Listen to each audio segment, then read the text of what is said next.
नमस्कार साथियों, मिधांस की कहानियाँ यूट्यूब चैनल में आपका हार्दिक स्वागत है। आज मैं आपको बताऊंगा नारियल का जन्म कैसे हुआ।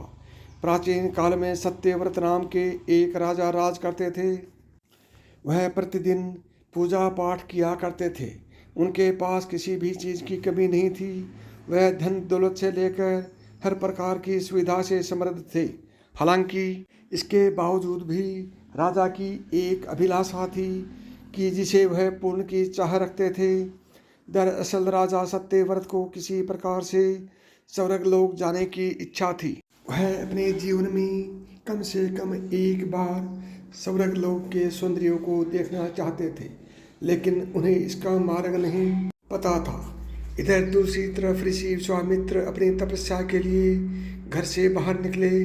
चलते चलते वह अपनी कुटिया से काफ़ी आगे चले गए थे।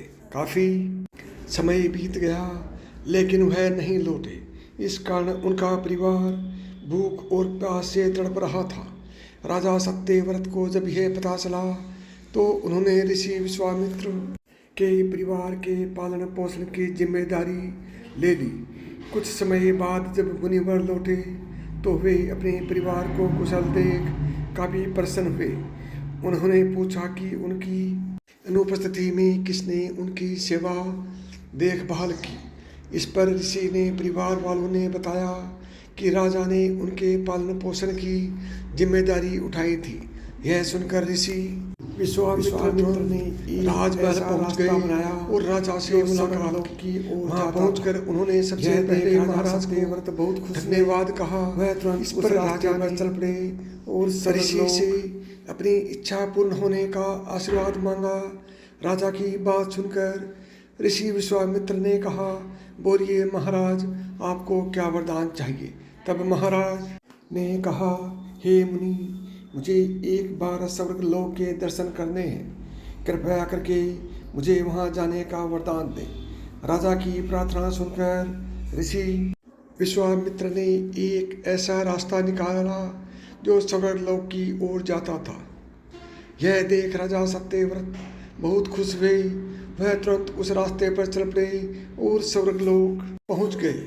यहाँ पहुंचते ही इंद्रदेव ने उन्हें नीचे धक्का दे दिया, जिसके कारण वो सीधे धरती पर जा गिरे। राजा ने सत्यव्रत ने तुरंत सारी घटना ऋषि विश्वामित्र को बताई। राजा की बात सुनकर ऋषि विश्वामित्र गुस्से से आग बबूला हो उठे। उन्होंने तुरंत सभी देवताओं से इस बारे में बात की और इस समस्या का हल निकाला, जिसके बाद राजा के लिए एक नया स्वर्गलोक बनाया गया। नए स्वर्गलोक को पृथ्वी और देवताओं के स्वर्गलोक के बीचों बीच स्थापित किया गया, ताकि किसी को परेशानी न हो। नए स्वर्गलोक से राजा सत्यव्रत को बहुत खुश हुए, लेकिन विश्वामित्र को एक चिंता लगातार सता रही थी। उन्हें डर था कि नया स्वर्गलोक कहीं जोरदार हवा के कारण गिर न पड़े। अगर ऐसा होगा तो राजा सत्यव्रत दोबारा से धरती पर जा गिरेंगे। काफ़ी सोच विचार के बाद ऋषि विश्वामित्र को एक उपाय सूझा।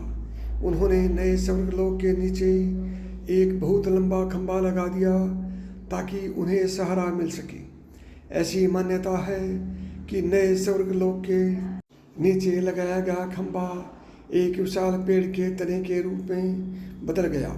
यही नहीं, कुछ समय पश्चात जब राजा सत्यव्रत की मृत्यु हुई तो उनका सिर एक फल में तब्दील हो गया। सभी से इस खंभे को नारियल का पेड़ कहा जाने लगा, जबकि राजा का सिर नारियल के रूप में जाना गया। यही कारण है कि नारियल का पेड़ इतना लंबा होता है। कहानी से सीख मिलती है, हमें सीख मिलती है कि अगर सच्चे मन से। साथियों, मेरी बताई हुई कहानी आपको कैसी लगी कमेंट करके बताएं। और अभी तक आपने मिधांस की कहानियाँ यूट्यूब चैनल को सब्सक्राइब नहीं किया है तो अभी सब्सक्राइब करें। नमस्कार दोस्तों, जय श्री कृष्ण।